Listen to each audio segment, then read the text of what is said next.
A land row is brewing in Runaway Bay St. Anne after occupiers of a property recently acquired by the Bahia Principe Hotel say they have been given short notice to vacate. TVJ News was informed that the hotel wants to develop the property, but the occupiers say they will not leave until they are resettled and or compensated. TVJ's Shamela Pullen reports.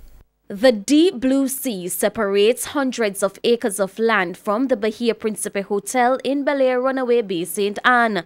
But some of the land is occupied by persons who have been calling it home for more than 30 years. Last week, Wednesday, their lives were disrupted after a visit by a team from the National Land Agency who told them they needed to move. Bahia Principe is buying the land, I was told, and they're asking us to evacuate in a week's time. And if they don't leave in 1 week's time, drastic action will be taken. They're coming back to remove the houses, pull down the houses. The residents say it's a great injustice for the more than 15 persons living on the property. They say a notice letter was only put out a day after the team visited the area, and they complained about the short notice given. In some sense, they shouldn't have a meeting. Because while we are human, we have feelings. They shouldn't come and, you know, about even half an hour meeting, enough to know per time. Talk to me and make you know, say, land and go sell, buy your land. You know, so we could make some preparation if we never do giving our relocation and no compensation. Yes, we are willing to move, but to where?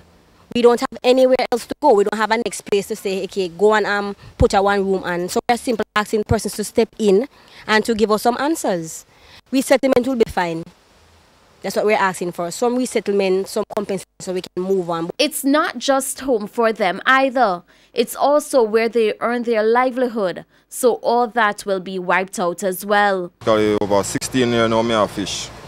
So I don't know my next move. I have 5 more to feed with myself. Councillor for the Dry Harbour Division, Carlton Ricketts, says while he does not encourage squatting, he believes the short notice given is unrealistic and unfair. There must have been some kind of avenue whereas we can sit down together as the authority, sit down together and reason this out together. I don't know that this 1 week notice can really cut it. We have to wheel and come again with this one. When contacted the Bahia Principe Hotel on Thursday, July 26, they refused to comment on the matter. TVJ News also tried to reach the National Land Agency. Manager for Marketing and Public Relations, Nicole Hales, says the notices were in fact issued by the NLA and they are legal. However, all she will say is that the residents need to be guided accordingly. Shamela Pullen, TVJ News.